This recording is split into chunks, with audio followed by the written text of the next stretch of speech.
Merci, monsieur le modérateur. Je remercie Seda Aziz Bosfeha, l'ensemble du comité d'organisation de m'avoir invité à cet honorable congrès et de me permettre de présenter aujourd'hui les interactions entre le microbiote et le système immunitaire au cours des erreurs innées de l'immunité.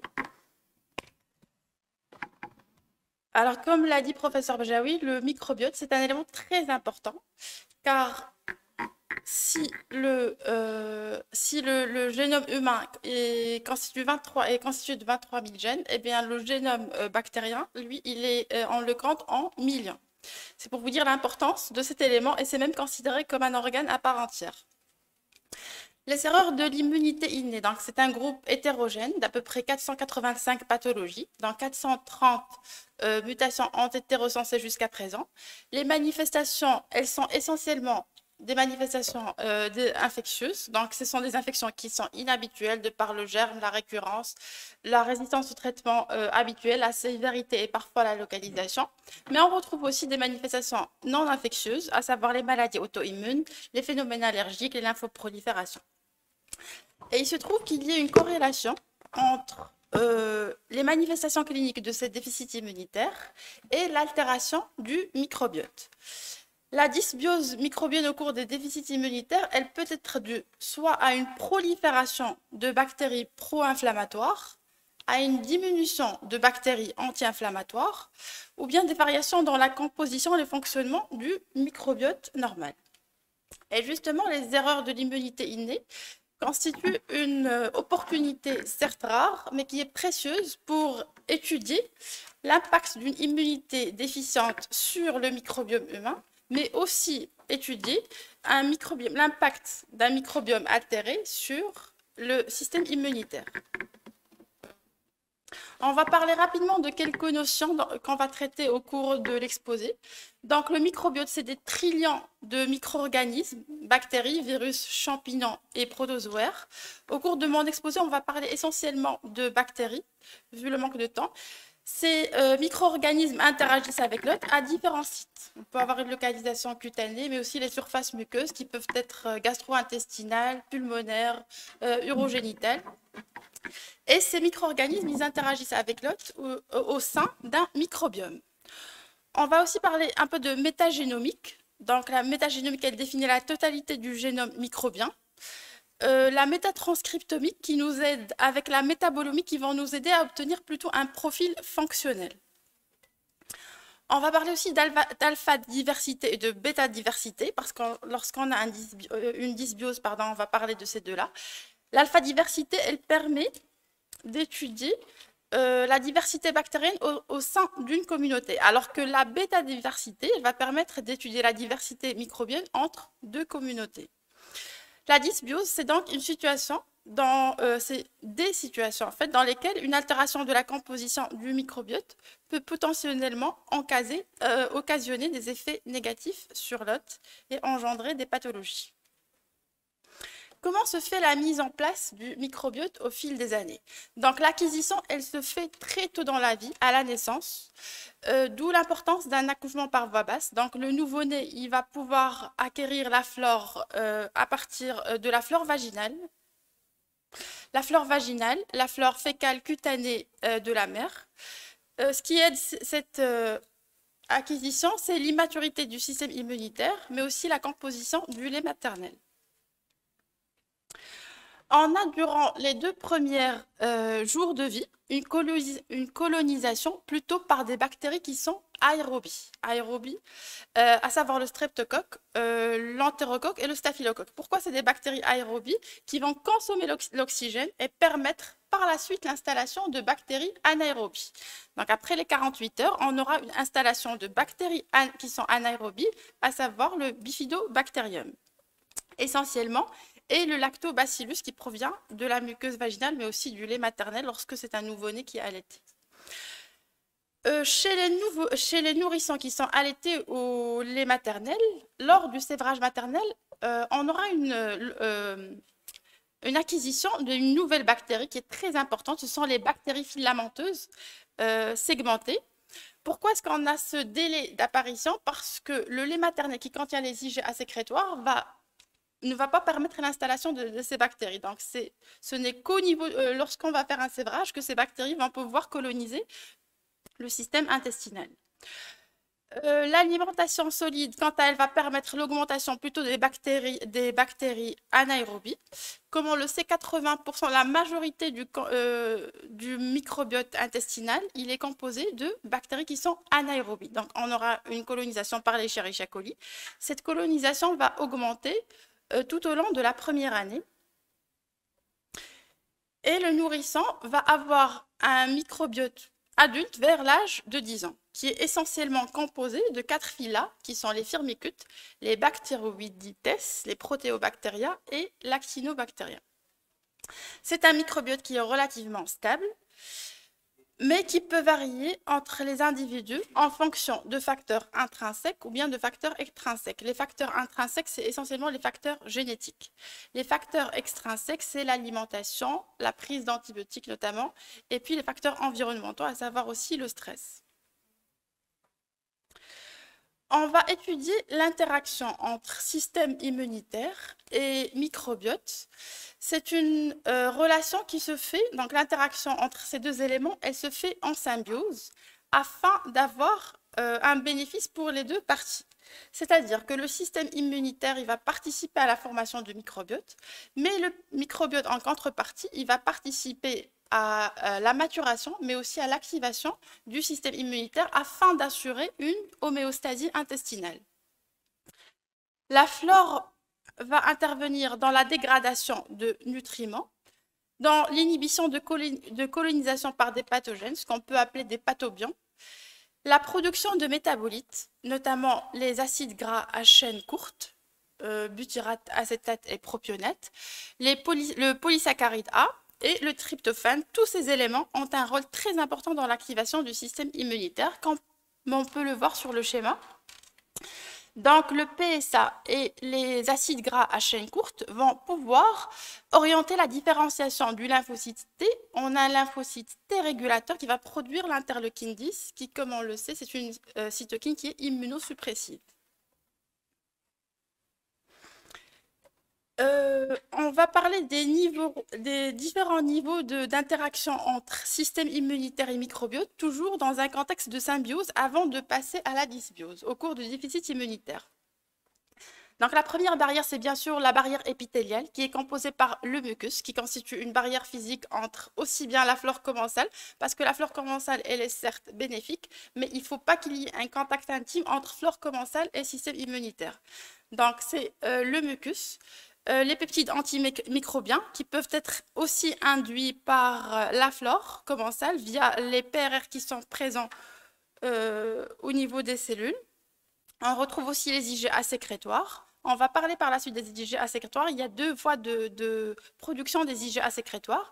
Et la cellule épithéliale, elle est aussi impliquée dans la réponse anti-infectieuse via ces PRR, ces récepteurs, Pathogen Recognition Receptors. Quant à l'immunité innée, son interaction avec le microbiote, on va commencer d'abord par les macrophages. Alors, la différenciation monocyte-macrophage, elle est influencée en partie par les dérivés microbiens. C'est un élément très important. Ils vont aussi influencer la polarisation du macrophage vers un profil M1, qui est plutôt orienté vers la détection des lipopolysaccharides, donc des bactéries gram-négatifs. On retrouve aussi les ILC, les innate cell lymphoïdes, en particulier les ILC3. Ici, les ILC vont produire, donc lorsqu'ils vont être stimulés par la flore microbienne, notamment les bactéries filamenteuses segmentées, vont produire de l'interleukine 22, qui est très important parce qu'il va permettre la production de mucus, de peptides antimicrobiens, mais aussi il va permettre de conserver l'intégrité de la barrière intestinale. Et aussi l'ILC3 va interagir par l'intermédiaire du CMH classe 2, va aller se lier aux lymphocytes TCD4 qui sont spécifiques de la flore commensale et éviter ainsi une réponse immunitaire contre la flore commensale. On retrouve aussi les INKT. La la localisation, donc l'acquisition tôt dans la vie d'une flore intestinale va limiter la prolifération des INKT et limiter leur présence au niveau de la lamina propria. On retrouve aussi les gamma-delta T, donc qui vont être stimulés par la flore commensale et produire l'interleukine 17. On va en parler au niveau de l'immunité adaptative. Donc, concernant les interactions entre microbiote et immunité adaptative, on retrouve en premier lieu donc, le polysaccharide A, qui, comme on l'a dit, il est produit par la flore commensale. Ce polysaccharide A va orienter la différenciation des lymphocytes TCD4 en T-régulateurs. Donc, ce sont des cellules qui vont réguler la réponse inflammatoire. Mais on a aussi les bactéries filamenteuses fragmentées qui vont induire une différenciation en TH17. Le TH17, il va produire de faibles quantités d'interleukine 17 et d'interféron gamma. Donc, c'est de faibles quantités, c'est-à-dire c'est un faible état inflammatoire. Pourquoi? Un faible état inflammatoire pour me permettre de lutter contre les pathogènes, mais pas suffisant pour éliminer les symbionts, c'est-à-dire la flore commensale. On retrouve aussi les lymphocytes B qui vont produire des IgA. Alors, il y a deux voies. Tout à l'heure, on a parlé de la production des IgA sécrétoires. Il y a deux voies de production des IgA sécrétoires. Celle-ci, elle est dépendante du lymphocyte T et elle va produire des IgA sécrétoires qui sont spécifiques de la flore commensale. La production d'IgA qui est indépendante du lymphocyte T, elle se fait en dehors des plaques de Peyer et elle est dirigée contre les pathobiens. La symbiose permet ainsi la tolérance de la flore et de nombreux éléments de l'environnement et la résistance à la colonisation par des espèces pathogènes en développant des réponses effectrices parfaitement régulées. Donc, c'est un équilibre qui est très fragile. La dysbiose microbienne, d'après la littérature, elle est liée à de nombreuses pathologies, notamment le cancer colorectal, les maladies inflammatoires chroniques de l'intestin, l'obésité, l'autisme. D'après un dernier article, c'est étendu à de nombreux organes. Mais on va s'intéresser aujourd'hui à la dysbiose dans le cadre des erreurs innées de l'immunité. Donc, les études ont essayé d'étudier la signature microbiologique de chaque déficit immunitaire. Ce n'était pas évident parce que c'est une pathologie rare, donc le nombre de patients était limité. Et on va commencer par le déficit immunitaire combiné sévère, qui est une pathologie monogénique. Ce sont des pathologies monogéniques, caractérisées par une déplétion profonde en lymphocytes T, classée en fonction de l'association du déficit des autres lymphocytes, à savoir le B et le NK. 19 atteintes moléculaires sont recensées jusqu'à présent. Il est associé à des infections qui sont sévères, précoces et qui engagent donc le pronostic vital nécessitant une prise en charge précoce, qui peut être basée en fonction du déficit immunitaire sur la greffe de cellules souches hématopoïétiques, l'enzymothérapie de substitution ou la thérapie génique. Dans le cadre de l'étude du microbiote au cours de ces pathologies, les NEAL ont étudié le microbiote intestinal avant et après une greffe des cellules souches hématopoïétiques chez 2 patients. Donc, c'est vraiment un nombre limité. Ils ont constaté une faible diversité microbienne et une dominance d'espèces variées, à savoir l'Escherichia coli, le staphylocoque et l'entérocoque, qui sont des bactéries aérobies. Clark et Hall, quant à eux, se sont plutôt intéressés à l'étude du microbiote chez des patients qui sont traités par thérapie génique. Et ils ont constaté que chez les patients dont le système immunitaire a été restauré, on a aussi noté une normalisation du microbiote intestinal avec une normalisation progressive du répertoire TCR. Pourquoi est-ce qu'on va étudier le microbiote au cours des déficits immunitaires combinés sévères? Il est important d'identifier des espèces bactériennes, qu'elles soient bénéfiques ou pathogènes, pour identifier de potentiels nouveaux biomarqueurs pour le suivi de l'inflammation intestinale au cours de la greffe de cellules souches hématopoïétiques. Et il est intéressant d'identifier le microbiote présent en faible concentration qui pourrait potentiellement présenter une opportunité de cible thérapeutique.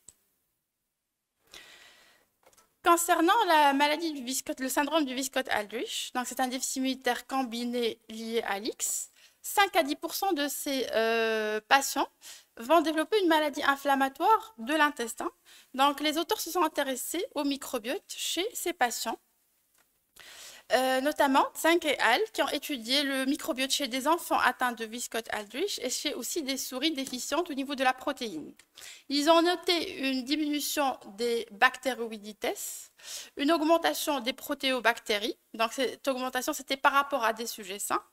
Et ils ont noté que les patients qui souffraient d'une maladie inflammatoire de l'intestin avaient une dysbiose microbienne encore plus grave. On va passer aux déficits humoraux et on commence par le déficit immunitaire comme un variable qui est l'erreur innée de l'immunité la plus fréquente à l'âge adulte. Donc, ça confère des susceptibilités accrues aux infections, mais aussi des complications inflammatoires. Et on a essayé de trouver la relation entre la dysbiose microbienne et ces complications inflammatoires. Les complications du DICV peuvent être induites par une dysrégulation suite à une altération de la composition du microbiote ou bien une augmentation de la translocation bactérienne. Donc, on a une perte de l'intégrité de l'intestin. Jord Jensen et al. En 2016, qui est la première étude du microbiote dans le cadre d'un DICV, mais aussi la première étude du microbiote dans le cadre d'un déficit immunitaire, ils se sont intéressés à 44 patients ayant un DICV, ils ont étudié leur microbiote, mais aussi des patients ayant une maladie inflammatoire intestinale. Ils ont étudié les marqueurs de translocation. Ils ont pris comme marqueur le lipopolysaccharide au niveau sérique, mais aussi les marqueurs d'activation des monocytes et les marqueurs d'activation des lymphocytes. Ils ont trouvé qu'il y avait une diminution de la diversité alpha et que seul le sous-groupe DICV complications, c'est-à-dire qui a présenté en plus des infections, des complications inflammatoires, était affecté par la réduction de cette diversité alpha. Et on a noté aussi une diminution du genre Bifidobacterium. C'est une bactérie très importante car elle est utilisée dans les suppléments probiotiques et elle permet de restaurer la flore intestinale. Macpherson et al., 2 années plus tard, ont supposé que la relation entre la dysbiose intestinale et l'inflammation systémique au cours du DICV pouvait être expliquée par des métabolites alimentaires, notamment le triméthylamine N-oxyde. Le triméthylamine N-oxyde, il est produit si c'est clair. Il est produit donc suite à l'absorption de la carnitine, la choline. Donc ce sont des éléments qui proviennent de l'alimentation. Et grâce à la flore intestinale, ils vont être fermentés en triméthylamine alimentaire. Ce triméthylamine alimentaire va être oxydé au niveau du foie. Le TMAO, il est associé à une inflammation. Et lorsqu'on a un déséquilibre de la flore intestinale, notamment comme c'est le cas du DICV, on a une augmentation de certaines bactéries qui vont faire qu'on aura une augmentation du TMAO et forcément une augmentation de l'inflammation systémique. Donc, possibilité d'utiliser le microbiome comme cible thérapeutique pour minimiser la production de ce TMAO. Le déficit sélectif en IgA. Alors, les IgA est un élément important de l'immunité des muqueuses. Il confère une tolérance immunologique aux symbions. Il permet d'éliminer les pathogènes, permet de maintenir l'intégrité de la barrière intestinale et permet de livrer les pathogènes aux cellules dendritiques dans des conditions de neutralisation. Tout ça, c'est pour conserver l'homéostasie muqueuse. Il y a 2 voies de production des IgA, T dépendante qui est spécifique des pathobionts et T dépendante qui va produire plutôt des IgA qui sont dirigés contre la flore commensale pour limiter sa prolifération et la T indépendante qui va permettre de produire des IgA sécrétoires contre les pathobionts. Les IgA ciblent principalement les bactéries qui sont situées au niveau de l'intestin grêle. C'est ce qui explique que la flore du côlon sont moins affectées par le déficit en IgA. Le déficit sélectif en IgA, c'est le déficit primitif le plus fréquent. Il est associé à des infections récurrentes des muqueuses, des phénomènes allergiques, mais aussi l'auto-immunité, notamment la maladie cœliaque. Fadlallah et al. et Moll et al., donc 2 études, ont montré les mêmes résultats. Ils ont montré que le déficit sélectif en IgA était plutôt associé à une expansion de bactéries pro-inflammatoires et qu'il y avait une légère perturbation du microbiote. L'IgA, c'est un élément important et pourtant, le phénotype, il est léger. Pourquoi? D'après Sterling et al., le déficit en IgA serait compensé par la production d'IgM. Donc, c'est ce qui explique la différence entre DICV et déficit en IgA. Déficit sélectif en IgA. On va passer au syndrome d'hyper-IgE, qui est caractérisé par une élévation des IgE au niveau sérique. De nombreuses mutations peuvent être en cause, mais la plus courante, c'est la mutation au niveau du facteur de transduction state 3, qui est impliquée, entre autres, dans la voie de signalisation de l'interleukine 22. Donc, l'interleukine 22 qui est un élément très important dans l'interaction entre microbiote et système immunitaire. Abouslem et al. ont étudié l'effet du déficit en state 3 sur le microbiome oral, cette fois-ci. Et ils ont trouvé qu'il y avait une dysbiose fongique sévère, avec prédominance de Candida albicans.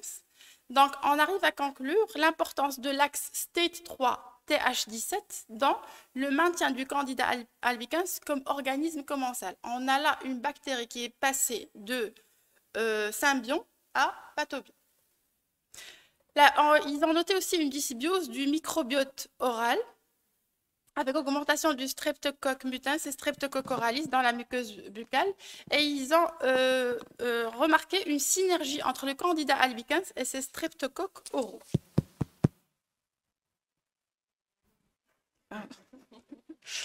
Dans le syndrome de l'IPEX, qui est un déficit de la régulation de la réponse immunitaire, Wu et al. Se sont intéressés à l'étude du microbiote et ils ont, chez les patients qui souffraient de diarrhée sévère, ils ont retrouvé une abondance des firmicutes et une diminution des bactéroïdes. Il y a d'autres localisations de cystose qui sont associées au déficit immunitaire, mais on ne va pas pouvoir en parler. L'exploration du microbiome, donc au début c'était la culture microbienne, mais avec l'avènement de la biologie moléculaire, notamment EGS, on a pu avoir la métagénomique, la métatranscriptomique et la métaprotéomique. Actuellement, l'exploration systématique n'est pas recommandée. Certaines études considèrent que l'analyse du microbiome intestinal peut aider à identifier une immunodéficience, donc a posteriori sous-jacente à des patients atteints de MICI. Les stratégies thérapeutiques qui sont basées sur le microbiome, lorsqu'on comprend mieux l'interaction entre microbiome et système immunitaire, on se rend compte en fait qu'il faut prendre le microbiote comme cible thérapeutique aussi. Il y a différents éléments, notamment le régime alimentaire, les probiotiques, les prébiotiques et les symbiotiques, la transplantation du microbiote fécal qui a fait ses preuves dans le traitement des infections à Clostridium difficile. Et donc, il y avait 2 études qui ont rapporté qu'il n'y a pas de problème de sécurité à l'utiliser chez des patients immunodéficients. Et en conclusion, l'interaction entre microbiote et immunité de l'hôte est une relation qui est fondamentale, qui est symbiotique et qui est dynamique. Le microbiote n'a pas d'impact sur la survenue des erreurs innées de l'immunité parce que ce sont des maladies génétiques, mais plutôt sur la gravité. Donc, il peut donner des complications inflammatoires. La rareté des erreurs de l'immunité fait que les études sont faites sur des petites cohortes, d'où la nécessité d'études plus vastes et spécifiques axées sur les aspects moléculaires, immunologiques et cliniques pour mieux comprendre les interactions entre cet organe, le microbiote et le système immunitaire. Je vous remercie pour votre attention.